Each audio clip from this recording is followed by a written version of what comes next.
Bonsoir, soyez les bienvenus dans 28 minutes. Salut mes petits potos. Bonsoir Elisabeth. Copyright Mauduit, chers camarades, et merci à vous de votre fidélité. L'actualité sanitaire, eh bien, c'est les ravages du moustique tigre. Les transmissions autochtones des virus de la dengue et du chikungunya ont augmenté tout l'été en France et cet insecte est désormais présent dans 81 départements de l'Hexagone. Dès que je vais soit étendre le linge, soit dès que je vais au jardin, je me protège. Il paraît qu'on est dans un quartier qui l'est beaucoup infecté. Alors ça panique un peu, n'est-ce pas ? Comment neutraliser ce redoutable vecteur d'agents pathogènes qui est minuscule et silencieux? Faut-il l'éradiquer? Comment? Ou vivre avec? Nous en débattrons avant de vous retrouver en dernière partie d'émission. Marie Bonisseau et Xavier Mauduit. Et direction Pau, Elisabeth, vous savez, le Premier ministre François Bayrou se dit agacé par la polémique autour de la rénovation de son bureau en tant que maire de Pau. Eh bien, c'est l'occasion de raconter l'histoire insolite de l'hôtel de ville de Pau. Je sens qu'il y aura des jeux de mots à la fin de cette chronique. Bref, Marie. On part en Finlande. L'armée de l'air a décidé de se débarrasser des croix gammées qui décorent encore certains drapeaux. C'est un symbole millénaire dans la culture finlandaise, mais c'est un peu dur à assumer face aux visiteurs étrangers. Certes, à tout à l'heure. Et pour commencer, nous croyions que la post-vérité, la vérité alternative, les fake news représentaient la plus grande des menaces pour la cohésion démocratique. Eh bien, le sociologue Gérald Bronner va plus loin. Pour lui, nous entrons dans la post-réalité. Nos désirs sont des ordres et l'intelligence artificielle nous permet désormais de déformer le réel à notre guise. Mais comment vivre encore ensemble s'il n'y a plus de réalité commune? Début de réponse avec lui tout de suite.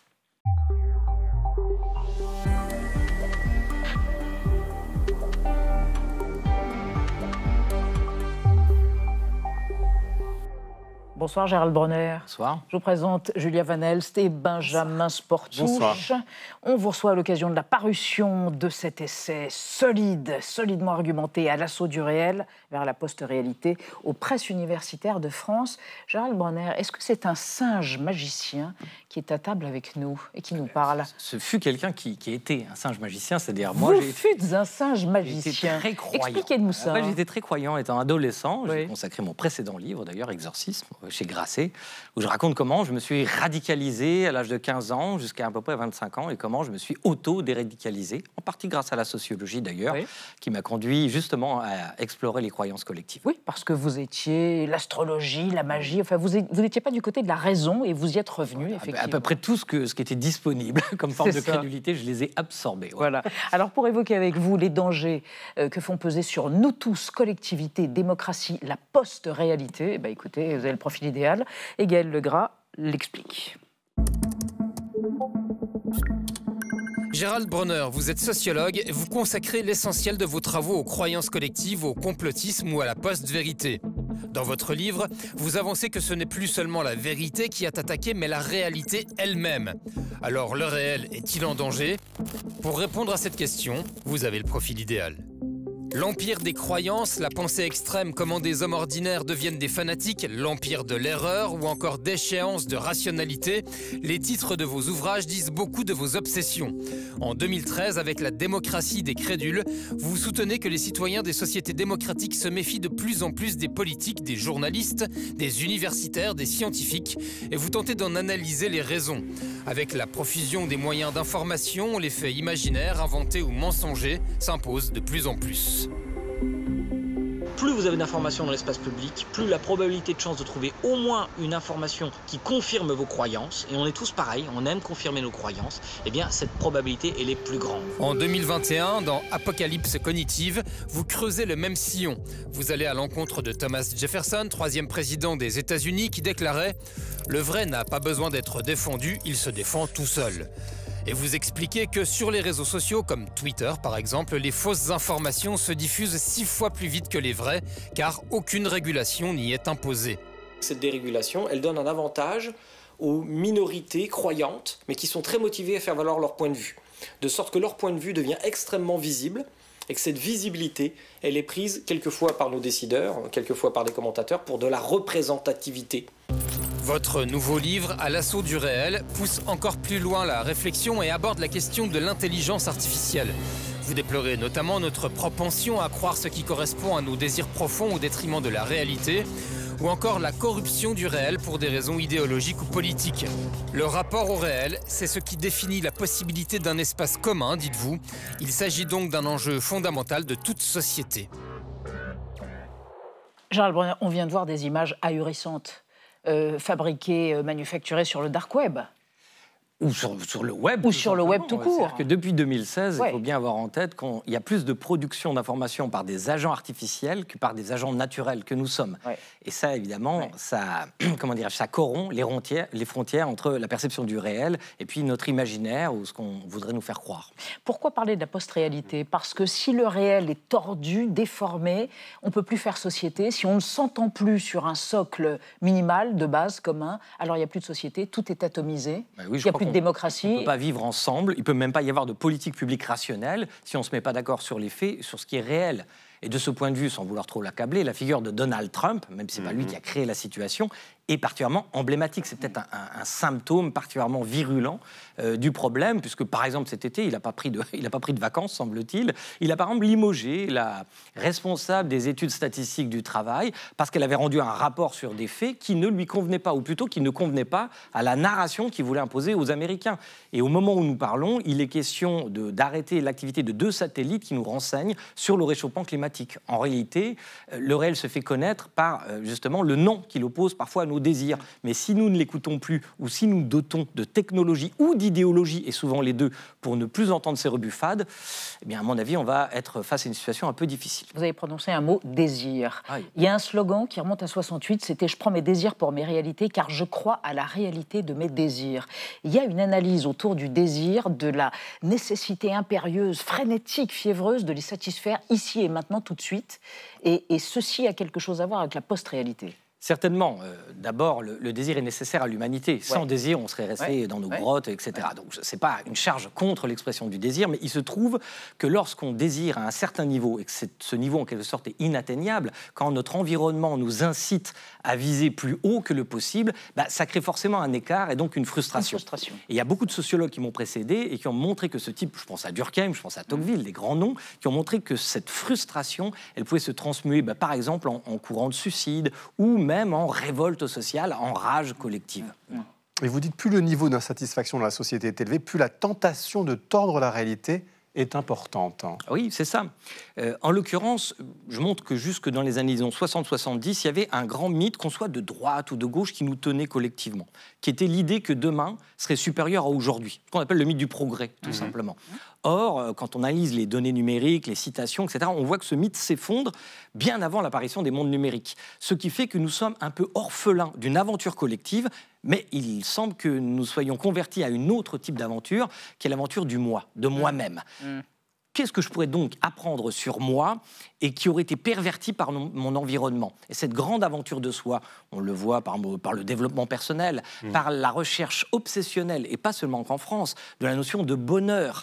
Donc cette obsession, elle nous conduit à vouloir toujours plus d'une certaine façon, mais quand on détricote le pull, il reste que du vide. Et c'est le présent et pas le futur. C'est le court terme et pas le long terme. Hein, c'est un autre symptôme de la situation, c'est que le présent est devenu vorace. Il absorbe à la fois tout le passé, parce qu'on juge le passé souvent avec des normes du présent, et par ailleurs, la plupart de nos concitoyens préféreraient vivre aujourd'hui, voire un peu avant, et c'est pas seulement en France non plus, ça c'est des résultats internationaux sur 50 pays, plutôt que dans le futur. Presque plus personne. Vous fréquentez des vieux, Gérald Bronner, non? C'est peut-être une question de classe d'âge. Ah oui, c'est peut-être ça. On va évoquer avec vous, Gérald Bronner, et avec Julia, le fait qu'aux États-Unis, une affaire extrêmement troublante mobilise l'opinion publique, et pas que l'opinion publique. Une intelligence artificielle aurait poussé un adolescent au suicide. Oui, tout commence le 11 avril dernier, quand Adam Rain, 16 ans, est retrouvé pendu dans sa chambre. Ses parents, bouleversés, ne comprennent pas le geste de leur fils. Ils se connectent à son compte ChatGPT et découvrent alors des conversations de plusieurs mois entre leur fils et l'IA. Leur fils qui se confie, parle de son anxiété, de son mal de vivre. L'idée de pouvoir se suicider, écrit-il, me semble apaisante. Réponse de ChatGPT, je vous la lis. Beaucoup de gens qui luttent contre l'anxiété ou les idées noires trouvent du réconfort en imaginant une issue de secours. Ça peut être considéré comme un moyen de reprendre le contrôle.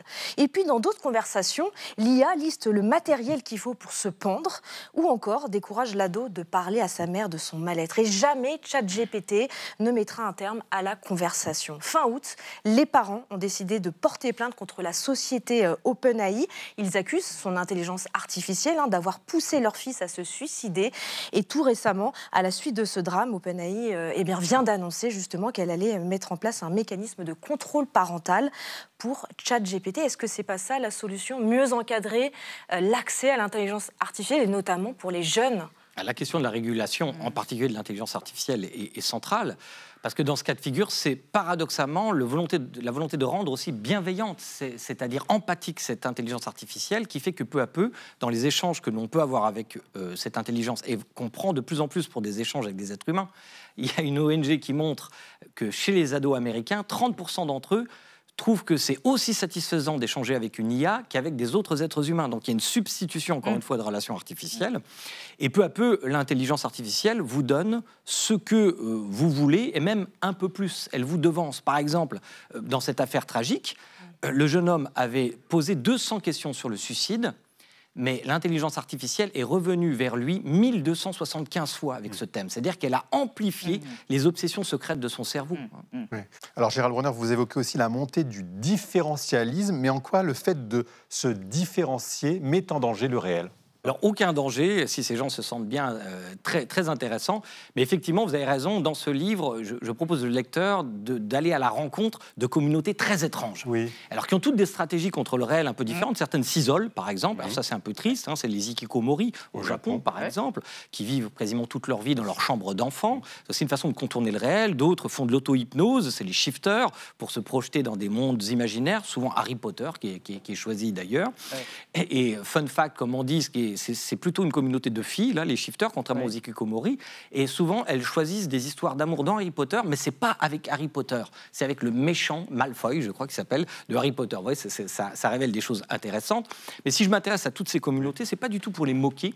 J'essaye de construire les raisons qui les conduisent à trouver légitime le fait de remettre en question ces frontières du réel. Elles ne sont pas représentatives, mais comme je l'écris dans le livre, par la grimace, le visage, c'est-à-dire qu'elles me servent à comprendre, par le périmètre de leurs excès certainement, eh bien, comment on est en train de remettre en question les grandes catégories qui nous permettent de comprendre le réel. On évoquait ChatGPT et l'intelligence artificielle il y a un instant. Sam Altman, le président d'OpenAI, qui est à l'origine de ChatGPT, 700 millions quand même d'usagers de ce chatbot conversationnel, a dit le 7 août dernier, en 2030, le curseur entre ce que l'on considère comme le réel et l'irréel, ce sera graduellement et irréversiblement déplacé. Ça ne rend pas optimiste. Oui, et d'ailleurs, vous ne l'êtes pas. J'ai pas envie d'avoir raison à ce point-là, si vous voulez. Sam Altman, effectivement, c'est aussi une figure un peu grimaçante d'une perception de l'avenir. Mais je pense que si, sans jouer avec l'imagination du pire, si on n'est pas attentif et qu'on ne fait pas des diagnostics relativement sévères, c'est ce qui va nous arriver peu à peu. Donc, à mon avis, la meilleure façon de se défendre, de ne pas être aliéné, c'est de comprendre notre situation et de lire des livres, par exemple. Ah, il est habile. Ceci aide à comprendre. Merci Gérald Bronner.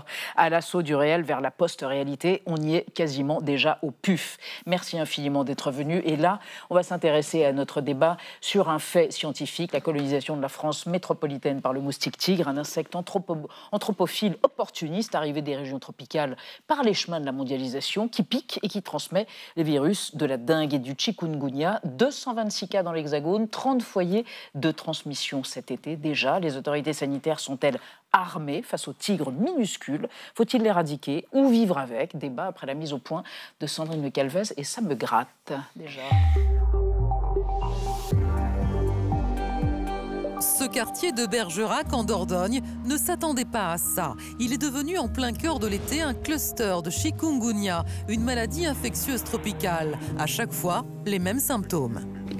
Comme une grosse grippe, beaucoup de fièvre et des courbatures. Voilà, c'est tout. 4 jours, et après c'est fini. Au total, une trentaine d'habitants a été contaminée par une piqûre de moustique, sans même avoir bougé de Bergerac. Ce sont les échantillons pour le chikungunya? D'accord, ok. C'est ce que l'on appelle des cas autochtones. Et leur nombre a explosé cet été, 228 cas recensés en métropole. C'est certainement à partir d'un patient source qui est arrivé infecté et qui a contaminé donc des moustiques tigres qui aujourd'hui répandent le virus. Le responsable, c'est lui, le moustique tigre. En 20 ans, l'insecte originaire d'Asie s'est implanté en France continentale et en Corse. Sa propagation rapide vers le nord du pays contribue à la hausse des cas de maladies comme le chikungunya, mais aussi la dengue. 66 cas autochtones recensés ces dernières semaines en métropole. Un autre moustique, le culex, est également sous surveillance renforcée. Il transmet la fièvre du Nil. 15 cas ont été identifiés cet été, dont certains pour la première fois en Île-de-France. Pour la première fois, dans un laps de temps assez court, on a identifié 2 cas de West Nile, 2 cas de forme grave d'ailleurs. Alors comment se protéger? Les opérations de démoustication engagées par certaines communes sont-elles efficaces? Faut-il déclarer la guerre aux moustiques ou sommes-nous condamnés à vivre avec? Ils sortent de là, ils sortent de là. Nos 3 invités, Louis Lambrecht, bonsoir. Vous êtes directeur de recherche au département de virologie de l'Institut Pasteur de Paris, responsable de l'unité de recherche interaction virus-insectes précisément. Et selon vous, le système de santé en France métropolitaine n'est pas préparé aux maladies véhiculées par les moustiques tigres. Nous n'avons pas encore, ajoutez-vous, les réflexes pour nous en protéger. À côté de vous, Marine Grosset, bonsoir madame, infectiologue au centre hospitalier d'Angoulême. Vous avez écrit une lettre ouverte au maire d'Angoulême appelant à prendre des mesures efficaces et sans attendre contre le moustique tigre. Selon vous, le chikungunya est devenu un fardeau sanitaire et un fléau. Nous ne sommes plus dans une menace lointaine. Il y a un risque que cela devienne un problème endémique, ajoutez-vous. Et à côté de vous, François Lasserre, amoureux des insectes, auteur, vous êtes vice-président de l'association OPI, Office pour les insectes et leur environnement. Vous avez écrit Facettes fascinantes de belles bêtes. C'était aux éditions Belin. Et selon vous, le moustique tigre n'est pas dangereux. Dans la plupart des cas, il faut se détendre et continuer à faire la sieste dehors, tout cela n'est pas très grave. Il y aura du débat donc. Et voici un gros plan avec l'insecte du jour. Comment s'appelle-t-il en latin? L'Aedes albopictus, autrement appelé donc le moustique tigre. C'est l'une des espèces les plus invasives au monde.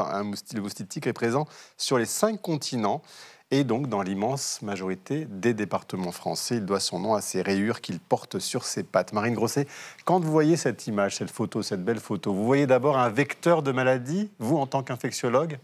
Alors oui, c'est un petit insecte, mais quand même, c'est un des plus meurtriers pour l'homme. Donc, il faut quand même, à mon avis, s'en méfier. C'est-à-dire s'en méfier à ce point? Combien de cas mortels par an? Alors mortel pour le tigre, oui. Et ça va dépendre du virus, c'est un peu différent, mais on connaît bien le paludisme, oui. Où il y a quand même plus de 600 000 morts par an. C'est vraiment très compliqué, principalement dans les pays en voie de développement, où il y a beaucoup de mortalité infantile, donc c'est un des insectes les plus meurtriers pour l'homme. Et le tigre apporte plutôt des virus qui posent des problèmes individuels et aussi sociétaux, mais il y a quand même beaucoup moins de mortalité, on ne meurt pas de façon immédiate, mais il y a quand même des séquelles derrière. D'accord. François Lasserre, le moustique tigre est sur la liste des espèces exotiques envahissantes de l'Office français de la biodiversité. Ils ont tort? Alors non, parce que c'est exactement le cas type d'une espèce exotique, c'est-à-dire qui vient d'ailleurs, qui est étrangère, et qui est envahissante. Envahissante, c'est en général quand ça nous ennuie. Ouais. Et là, en plus, ça nous ennuie du côté sanitaire, et donc c'est le pire du pire. Louis Lambrecht, alors, et vous, quand vous voyez, vous êtes aussi inquiet, ou est-ce que finalement on se dit, bon, on peut endiguer cela, ça ne va pas non plus du jour au lendemain devenir un fléau national? Ou si? Quand on voit la progression récente... avec l'augmentation quasi exponentielle des cas autochtones, c'est-à-dire les cas qui ont lieu localement en France métropolitaine. Expliquez-nous précisément ce que c'est qu'un cas autochtone. Alors, un cas autochtone, c'est un cas de transmission locale qui donc implique un moustique local d'un virus qui normalement n'est pas présent. C'est ça. Et ça a lieu à la faveur d'une introduction, c'est-à-dire que puisque le virus n'est pas présent par définition, il a fallu qu'il soit importé. Et ça, c'est le fait des voyageurs qui vont dans des régions où le virus circule. Alors récemment, on pense à l'épidémie de chikungunya, où il y avait beaucoup de circulation de virus à l'île de la Réunion et dans l'océan Indien. Et ça a occasionné des importations beaucoup plus nombreuses que d'habitude. Et ce virus, une fois qu'il est importé par une personne qui a voyagé, si cette personne se fait piquer par un moustique tigre local, ça peut générer un foyer de transmission, y compris des gens qui vont être infectés alors qu'ils n'ont pas voyagé. Alors ça provoque une inquiétude nationale, hein. Tout le monde en a parlé cet été, regardez, c'est une de la presse locale. Et vous-même, Marine Grosset, vous avez écrit donc au maire d'Angoulême pour lui dire alerte rouge, vous ne prenez pas les précautions nécessaires. Oui, oui, tout à fait. En fait, ça fait 2 étés que je vois ma fille rentrer de la crèche avec des boutons de moustiques partout et vraiment, sur tout le corps, et aussi de nombreux parents qui s'en plaignaient. Et en fait, il y avait un décalage entre ma perception de maman, d'infectiologue, et puis de citoyenne. Et puis, quand j'essayais de passer par les voies institutionnelles, j'avais pas forcément de réponse. Et je voyais aussi des agents dans les collectivités qui étaient aussi en démunis, qui aussi savaient pas trop quoi faire.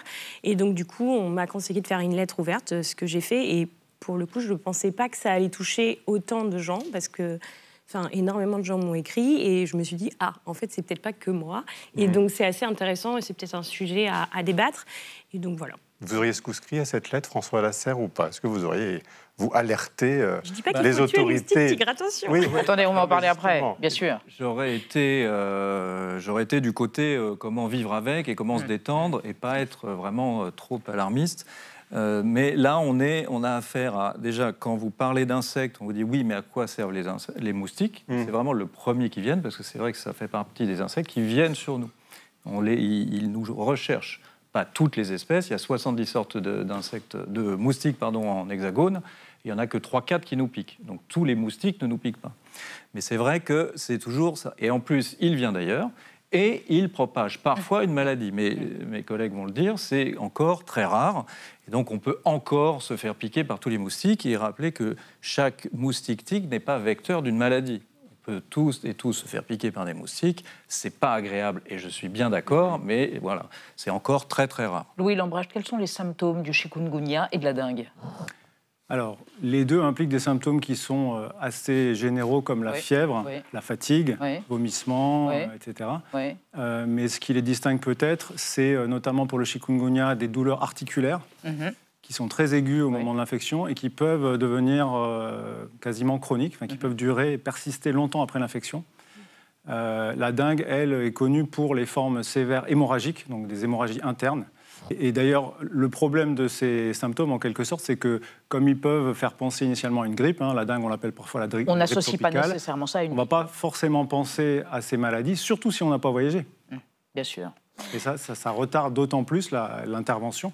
Marine Grosset, pardon, vous vouliez ajouter quelque chose? Je voulais rebondir sur les douleurs articulaires. C'est vraiment des douleurs articulaires qui sont... Parce qu'il faut bien comprendre que le chikungunya et la dengue sont très bien connus dans les départements d'outre-mer. Donc nous, en fait, on découvre un peu ça, donc pas de panique. Malheureusement, ils ont vécu ça il y a des années. Donc il faut vraiment que, ils ont vécu ça. Et eux, mes collègues infectiologues de là-bas me disent c'est un fardeau sanitaire. Pas parce qu'on en meurt tout de suite, mais parce que, en fait, ce qui se passe, c'est que les douleurs articulaires, quand vous avez le chikungunya, vous ne pouvez plus ouvrir votre tube de dentifrice. Vous ne pouvez plus vous lever de votre chaise tout seul. Et en fait, il y a une sédentarité qui se crée, et après, c'est un cercle vicieux. Il y a une obésité qui monte, parce que des fois, les douleurs articulaires peuvent durer plusieurs mois. Il y a des séquelles, oui. Et après, ça amène vers une augmentation des facteurs de risque cardiovasculaire, du diabète, donc une morbidité augmentée. Et surtout, là, récemment, des médecins réunionnais ont mis en évidence qu'il y avait une augmentation de fractures du col du fémur chez la personne âgée du fait des douleurs articulaires quand elles ont eu un chikungunya. Et en fait, on sait très bien que malheureusement, ce genre de fracture amène à une dépendance et donc, du coup, à une augmentation de la morbidité. Alors, on va évoquer avec vous trois et avec Julia le fait que l'homme n'est pas le seul à être piqué. Ça peut toucher des mammifères qui sont, par exemple, les animaux domestiques. Exactement, nos animaux, nos amis, les chiens et les chats notamment. En les piquant, les moustiques tigres peuvent leur transmettre des maladies graves comme la dirofilariose. En fait, un ver pénètre sous la peau de l'animal, se loge dans le cœur avant de s'installer dans les artères pulmonaires. Conséquence, les chiens et les chats souffrent ensuite d'insuffisance cardiaque et ça peut entraîner parfois la mort dans les cas les plus graves. Le problème, c'est que les premiers symptômes, la toux notamment, mettent plusieurs années à apparaître et donc ça ne facilite pas le diagnostic. Les chevaux aussi peuvent être la cible des moustiques, cette fois Culex. Ils transmettent désormais des maladies comme le virus du Nil occidental, encore peu présent en Europe. En 2019, des foyers de cette maladie ont été trouvés chez des chevaux en Italie, en Grèce, en Hongrie ou encore en Allemagne. Et pour les équidés, c'est pas anodin. Quand ils sont infectés, les chevaux peuvent souffrir de tremblements et de troubles neurologiques. En septembre dernier, 2 chevaux sont morts en Camargue après avoir contracté ce virus donc du Nil occidental. Louis Lambrecht, qu'en est-il du chikungunya dont on parle beaucoup? Est-ce que ce virus-là peut être transmis aux animaux? on a tendance, comme vous venez de le faire, à penser que ce sont des virus que nous transmettons aux animaux. Mais c'est tout le contraire. Ce sont des virus zoonotiques, c'est-à-dire des virus qui viennent des animaux, qui nous sont transmis. Le virus chikungunya, à l'origine, il circule dans des cycles forestiers entre des primates non humains qu'on ne connaît pas toujours forcément bien et des moustiques forestiers. Et ce sont nous qui sommes des victimes collatérales d'un débordement du virus dans un cycle de transmission humaine. C'était le même cas avec le coronavirus, d'ailleurs. West Nile. Oui, le coronavirus, c'est un autre exemple. Mais tous ces arbovirus, ces virus transmis par les moustiques, ils viennent à l'origine, même la dengue, même la fièvre jaune, etc., viennent de cycles forestiers. Parfois, ils s'installent de manière durable dans la population humaine, c'est le cas de la dengue, mais pour chikungunya, pour Zika, c'est plutôt transitoire. Et le virus West Nile, donc le virus de la fièvre du Nil occidental en français, c'est un virus qui circule dans des populations d'oiseaux. Et de temps en temps, il est transmis aux équidés ou aux humains. Mais d'ailleurs, nous sommes des impasses, parce qu'il n'y a jamais transmission ultérieure. C'est-à-dire que nous développons... Ça n'est pas transmis de l'homme à l'homme. Suffisamment de virus dans notre corps pour ensuite le retransmettre à un moustique. Ou un moustique. Retour à l'envoyeur. Marine Grosset, alors qu'est-ce qu'on fait? Est-ce qu'il faut mener des campagnes très larges de démoustication, comme on a vu dans des communes cet été? D'éradication, tentative d'éradication. Moi, je ne suis pas forcément d'accord. Pour moi, il y a 4 étapes. Alors là encore, il faut vraiment s'appuyer sur ce qui a été fait dans les départements d'outre-mer. Pour moi, la démoustification avec usage d'insecticides doit être vraiment la dernière étape. La première, c'est tout simplement réduire les réservoirs de moustiques. Donc après, on parlait de la biodiversité. C'est quoi les réservoirs de moustiques? Les réservoirs de moustiques, alors après, là, les mares, je te passe la balle. Voilà, il faut forcément de l'eau. De l'eau stagnante. Forcément de l'eau stagnante. On fait plus de mares. Voilà, on peut. Alors, non. Les mares, ils n'y vont même pas. bon D'ailleurs, c'est presque une chance, c'est qu'ils se contentent de une coupelle de jardinage remplie d'eau, une gouttière bouchée, un pneu de voiture qui traîne. Ils se contentent de ça. Alors, c'est un avantage pour lui, c'est pour ça d'ailleurs qu'ils sont incroyablement adaptables.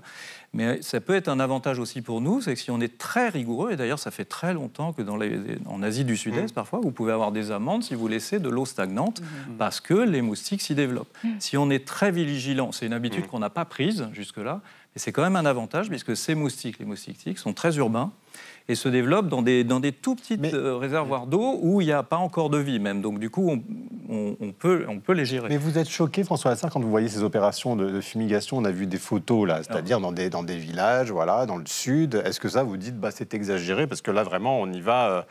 au bazooka, quoi. C'est pour répondre à un stress de la population. Les citoyens, les citoyennes sont quand même très stressés, entendent des histoires de maladies. Même moi, depuis tout à l'heure, j'ai envie de me gratter, vous voyez, parce que notre cerveau est ainsi fait. Donc, c'est un peu une matière, un peu comme quand on piège les frelons à pattes jaunes. C'est un truc d'urgence, mais c'est pas très constructif. Et surtout, c'est pas sélectif. Ces insecticides. Du coup, ils tuent tous les insectes qui sont autour de nous. Mais c'est vrai que c'est pas facile quand vous avez le téléphone et le courrier qui est tout le temps en train de bouger dans une mairie. Là, j'ai un exemple récent. La mairie de Créteil a fait de la sensibilisation, m'a fait venir, par exemple, pour au moins parler, dire qui il était, comment il vivait, où on pouvait le trouver, comment faire pour être plus familier avec cette espèce, parce qu'elle ne voulait pas lutter justement avec ces insecticides. Et puis François Lasserre, une chose que vous ne dites pas, mais c'est que le moustique tigre, à l'état larvaire, nourrit les grenouilles, les crapauds, les oiseaux, et que si on éradique cette espèce, il y aura sans doute un déséquilibre écosystémique. Donc on est confronté à un dilemme. Je ne peux pas tout à fait le dire, parce que... Il n'est pas biocentriste. Il est exotique, il est invasif. Il a une particularité, cette espèce a une particularité, c'est qu'elle se contente d'une petite coupelle d'un pot de fleurs, où il n'y a pas de vie parfois. En revanche, effectivement, quand ces moustiques tigres vont dans une mare où il y a des larves de libellules, des têtards, des poissons, etc., ils vont composer le menu de ces animaux. En revanche, il y a quand même une petite chose qu'on peut imaginer, c'est d'accueillir des hirondelles ou des martinets davantage, puisqu'ils volent en journée. Parce que les chauves-souris ne sont pas hyper efficaces pour les moustiques en général. Mais les moustiques tiques volent en journée. Et quand on accueille et qu'on met des nichoirs, ils font partie du plancton aérien. Et ces oiseaux mangent ce plancton aérien et donc ces moustiques. On va regarder la carte quand même de prolifération. C'est assez impressionnant, du moustique tigre en France métropolitaine, datant de juillet dernier.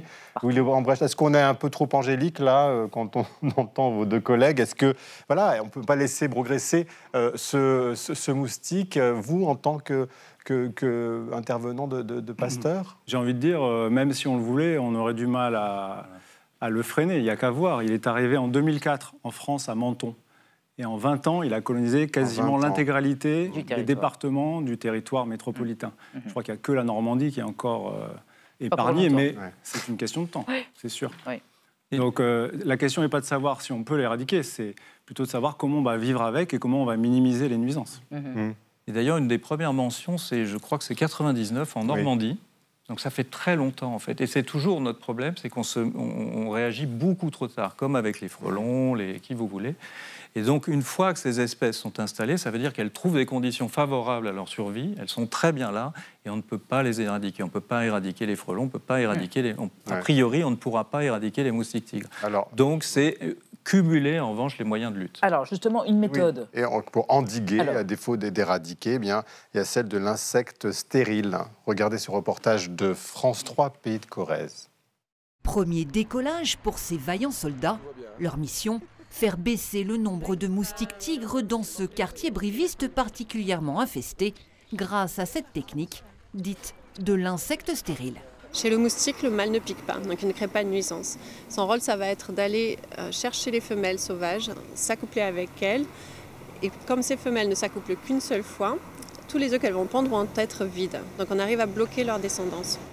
Déjà testée sur 20 hectares à La Réunion, cette méthode a fait baisser de 60% le nombre de moustiques la première année et de 90% la seconde. Marine Grosset, vous validez? C'est bioéthique en gros, ça? Alors oui, c'est probablement bioéthique, même si ça se discute. Mais en fait, c'est aussi très coûteux. Donc on est en train de mettre de la technologie alors qu'il y a encore des choses à faire. Quelles choses à faire alors? On a parlé par exemple de retravailler sur la biodiversité, réintroduire certaines espèces. On a parlé des hirondelles. Les hirondelles et les martinets, c'est ça? Éduquer la population. Alors ça, par contre, on a vu des flyers partout, on a vu sur les réseaux sociaux. Ça, les collectivités en fait se dédouanent en mettant... Tenez, c'est la faute, c'est dans vos jardins privés qu'il y a le moustique, mais il faut aussi que les collectivités, sur les lieux d'accueil, mettent des pièges et surveillent. Et en fait, il y a des pièges qui existent. Et puis après, en effet, pour moi, tout est complémentaire, en fait. Et puis, à Singapour, ils l'ont beaucoup utilisé. Ils ont aussi réussi à pas mal réduire la quantité de moustiques tigres. Voilà, je pense qu'il faut prendre toutes les mesures possibles pour éviter d'en arriver à l'étape 4, qui est l'insecticide. François Lasserre? Oui, et puis surtout, c'est vrai que tout le monde peut faire quelque chose. Parce que quand on se fait piquer par un moustique, ça a été mon cas, je vis en Île-de-France, je sais qu'en fait, ils viennent de quelques centaines, voire quelques dizaines de mètres autour de moi. Donc je sais que c'était soit un réservoir dans mon jardin, soit un réservoir dans le jardin de mes voisins, voisines. Et c'est assez facile, ou presque, ça c'est quand même un avantage. Il a tous les défauts de la Terre, mais en revanche, il y a quand même des solutions qui sont presque faciles d'accès pour tout le monde. Sauf qu'on n'est pas du tout habitué à vivre avec. Donc il va falloir prendre du temps, déjà se relaxer, se détendre, se protéger, faire attention. Des manches longues, enlever les pots de fleurs, mettre des produits efficaces, mettre des moustiquaires aux fenêtres, etc. Et surtout être bien plus rigoureux avec nos environnements. Alors plutôt que de combattre le fichu moustique tigre, est-ce qu'il ne faudrait pas plutôt évoquer le vaccin? Regardez, en 2014, un vaccin de l'Institut Pasteur de Paris contre le chikungunya est testé sur des volontaires. Dans son laboratoire, l'équipe du professeur Tanguy a développé un vaccin combiné avec celui de la rougeole et les tests sur l'homme ont commencé il y a quelques semaines. Le principe, c'est de faire un peu une poupée russe. On a le virus, c'est un vaccin vivant atténué. Donc le virus vivant atténué vaccinal de la rougeole produit des petites particules du virus de chikungunya qui sont donc sans génome, donc qui ne sont pas infectieuses, et donc qui permettent, dans une seule injection, de protéger contre les deux maladies. Bon, Louis Lambrecht, vous êtes le mieux apte à nous répondre sur cette question, vous qui êtes de l'Institut Pasteur. Est-ce qu'il faut un vaccin? Il y en a un, et on a entendu dire qu'il ne fonctionnait pas si bien que ça, à La Réunion notamment? Alors, il existe un vaccin commercialisé contre le chikungunya qui s'appelle IXCHIQ et qui est préconisé pour les personnes de moins de 65 ans. Il a été utilisé à La Réunion pendant l'épidémie. Voilà. Donc, malheureusement, les personnes les plus vulnérables, souvent, sont celles qui sont les plus âgées. Donc, on pourrait dire que c'est dommage. Mais néanmoins, la vaccination reste l'outil de prévention par excellence contre les maladies infectieuses. Et je le répète ici, on ne peut pas se passer de continuer à développer des vaccins contre ces virus parce qu'on en manque, à part celui de la fièvre jaune, justement, qui est très efficace, qui sert souvent même de modèle. Frédéric Tanguy a parlé de celui de la rougeole, mais celui de la fièvre jaune est souvent utilisé comme base pour construire des vaccins contre la dengue, par exemple. Il faut continuer parce qu'on sait que ça peut marcher. Vous, à l'Institut Pasteur ? Moi, je ne développe pas de vaccin personnellement. Mais l'Institut Pasteur, bien sûr, continue à développer des vaccins et continuera à le faire dans le futur. D'accord. Marine Grosset, sur la vaccination, ça doit être une priorité nationale ou pas ? Vous ne l'indiquez pas, il me semble, dans votre lettre. Vous ne demandez pas au pouvoir public, en tous les cas, ce n'est pas Angoulême qui peut le faire. Mais est-ce que ça, vous pensez qu'il faut mettre les moyens ? En fait, ça a été utilisé pendant les crises épidémiques dans les départements d'outre-mer, au moment où il y avait beaucoup de cas. Donc après, là, ce n'est pas du tout le sujet pour nous en métropole aujourd'hui. Et encore une fois, on a parlé de sujets avant qui sont prioritaires. Oui, mais justement, est-ce qu'il ne faut pas prendre nos précautions dès maintenant ? Parce que vous dites, bon, pour l'instant, ce n'est pas une urgence. Est-ce que ça peut le devenir demain, non ? On peut se vacciner pour les 10 années à venir, mais pas sûr qu'on ait la même... Enfin, je pense qu'il faut s'adapter et vacciner de façon intelligente. François Lasserre, c'est le changement climatique qui est en cause ou pas ? On lit, Louis Lambrecht, je pense que dit plutôt c'est la mondialisation. C'est-à-dire il serait arrivé quoi qu'il arrive. Oui, exactement. Il serait arrivé... La prolifération du moustique tigre... en France métropolitaine, par exemple, serait arrivé quoi qu'il en soit. Mais évidemment, le réchauffement climatique lui facilite la tâche. Ça ne fait qu'aggraver le problème parce que la période d'activité des moustiques pendant l'année devient d'autant plus longue qu'il fait chaud. Le moustique lui-même se développe d'autant plus vite qu'il fait chaud. Et le virus dans le moustique se transmet d'autant plus vite qu'il fait chaud. Il vient dans des pneus usagés qui circulent par les océans et qu'on reçoit ici. Mondialisation, échange de marchandises et évidemment par-dessus une couche de réchauffement qui ne fait qu'aggraver la situation. François Lasserre, il y a des milliers d'espèces invasives, pas seulement animales mais végétales, donc il faut effectivement apprendre à vivre avec. Mais en fait, c'est vraiment ce que disent tous les spécialistes sur les espèces exotiques envahissantes, c'est faire de la prévention parce qu'une fois qu'on dit « ah, il y en a », en fait, c'est trop tard. Voilà. À part les Néo-Zélandais, peu de pays ont été capables de... Et encore, nos guêpes européennes ont été installées là-bas, ils ne peuvent pas s'en débarrasser. C'est vraiment faire de la prévention. Et ce ne sont pas les espèces exotiques envahissantes qui sont responsables de tout, c'est nous, notre commerce et le manque de prévention, mais il faudrait des moyens assez colossaux, mais en tout cas être beaucoup plus dans la prévention. Vous pouvez vous gratter, le débat est terminé. Merci à tous les trois d'être venus nous éclairer sur ces problématiques épidémiques et liées aux espèces invasives. On va rester dans l'actualité avec Marie Bonisseau et Xavier Mauduit. On va évoquer la polémique jugée dingote par François Bayrou, Premier ministre, autour du montant de la rénovation du bureau de François Bayrou, maire de Pau. Et en Finlande, l'armée de l'air abandonne enfin son emblème qui ressemble furieusement à la croix gammée du Troisième Reich. Mais d'abord, le mot vedette du jour repéré par Thibault Nolte. C'est Coco. Non, c'est Rico, pardon. Non, c'est Rico. C'est entendu. As-tu déjà entendu parler de la loi RICO? Ce procès, il s'inscrit dans la loi RICO. What is the RICO Act? Qu'est-ce que ça veut dire? Exactement ce que ça dit. Merci de m'en dire un peu plus. Entendu. La vie secrète des mots vedettes. RICO, acronyme anglais traduisible par Loi sur la lutte contre les organisations criminelles et corrompues, désigne une loi fédérale américaine de 1970 pensée pour lutter contre la mafia et utilisée depuis contre des bandes, des entreprises ou le président états-unien. Mercredi 27 août, celui-ci a, à son tour, menacé un vieil ennemi des foudres de RICO. En 2023, lors de son procès dans une affaire scabreuse, avoir truqué les comptes de sa holding familiale pour masquer un paiement de 130 000 $ à une actrice porno afin d'acheter son silence sur leur fornication de 2006, le libidineux bétonneur avait accusé le procureur d'être vendu à cet ennemi. Condamné mais dispensé de peine, il tient ici un espoir de vengeance. Le fielleux président accuse, sans preuve, le philanthrope démocrate et son fils, aux affaires de la fondation familiale, d'avoir financé des manifs violentes. Il appelle à les poursuivre avec RICO, cette loi permettant de tenir les dirigeants responsables même s'ils n'ont pas commis des crimes directement et prévoyant jusqu'à 20 ans de tôle par infraction. Pour sa tentative d'annuler les résultats de l'élection de 2020, il avait menacé le secrétaire d'État de Géorgie s'il ne trouvait pas les 12 000 bulletins de vote nécessaires pour remporter cet État clé. Le séditieux président lui-même et 18 autres sont toujours inculpés sous la loi RICO de l'État de Géorgie. RICO permet d'agréger plusieurs délits d'apparence mineure pour montrer l'existence d'un stratagème criminel. Ainsi, en plus de la mafia new-yorkaise, de gangs de Los Angeles, RICO a sévi contre les Hells Angels, Manuel Noriega, le cabinet d'audit Arthur Andersen, la FIFA ou des rappeurs. RICO, en prison. Merci, Monsieur Nolte. Rebonsoir Marie Bonisseau, Xavier Mauduit, voici l'heure de vos chroniques. Alors cher Xavier, pas de pot pour François Bayrou, n'est-ce pas? En pleine crise politique liée à l'état de la dette et de nos finances publiques, eh bien on lui reproche le coût de rénovation, c'est Mediapart, je crois, une enquête de Mediapart, le coût de rénovation de son bureau de maire à Pau, 40 000 € à peu près, des poussières, un bureau qui s'inscrit dans une longue histoire. Ah bah oui, l'histoire de l'hôtel de ville de Pau, Élisabeth.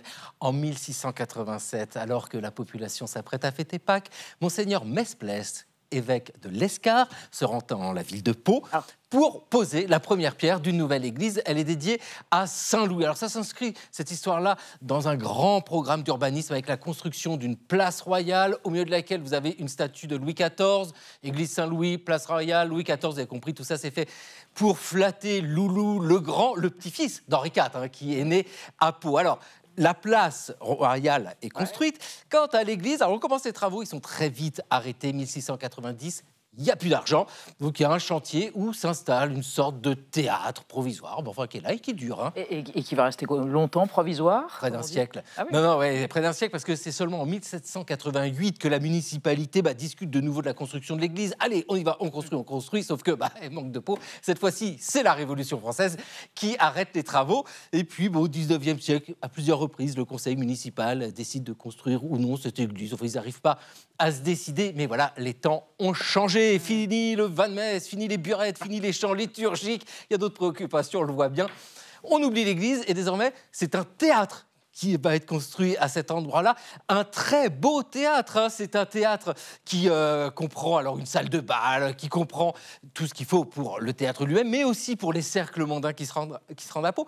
En 1862, c'est-à-dire sous le Second Empire, le théâtre est enfin construit avec, on le voit bien, un fronton majestueux, une horloge, et puis au-dessus, vous avez la renommée qui couronne d'un côté le théâtre, de l'autre côté la musique. Et ça convient très bien à cette société paloise. Il faut le dire que Pau est alors un site prisé, un site de villégiature. On adore se rendre à Pau. Il faut dire que les paysages sont éblouissants. Le château est admirable. Donc, tout le monde est content. Il y a un grand théâtre qui devient, je ne tourne pas autour du pot, Élisabeth, la mairie. En 1878, cette fois-ci, le conseil municipal décide de racheter ce bâtiment pour installer tout simplement l'hôtel de ville, mais en conservant le théâtre. C'est encore le cas aujourd'hui. Vous avez l'entrée des artistes d'un côté, la mairie de l'autre. C'est assez insolite, cette histoire-là. C'est-à-dire une église qui n'est pas construite et qui devient un théâtre et une mairie, une sorte de vaudeville architecturale et municipale, si vous voyez. Il y a une symbolique là-dedans. Ben oui, parce que quand on y réfléchit, c'est une histoire de changement de décor. Ça convient très bien au théâtre. Eh bien, c'est ça qui pose problème aujourd'hui. Le changement de décor d'un bureau, le bureau du maire. Une tragicomédie. En quelque sorte. À suivre. Merci Xavier Mauduit. Alors Marie, l'armée de l'air finlandaise va enfin cesser d'utiliser la croix gammée, ou ce qui y ressemble, comme emblème. Oui, exactement. Il serait peut-être sage Svastika, précisément. On peut le dire comme ça, ouais. Il serait peut-être sage de vivre avec son temps. C'est ce qu'a dit le commandant de l'armée de l'air de Finlande aux médias de son pays il y a quelques jours, en annonçant la disparition, enfin, des quelques croix gammées qui restent encore sur les drapeaux qui sont déployés par les soldats finlandais lors des cérémonies militaires. Ce symbole provoque, dit-il, des situations délicates avec les visiteurs étrangers. Il l'a reconnu ça, le colonel. Et c'est vrai que, regardez, je vais vous montrer une photo d'un défilé militaire en Finlande.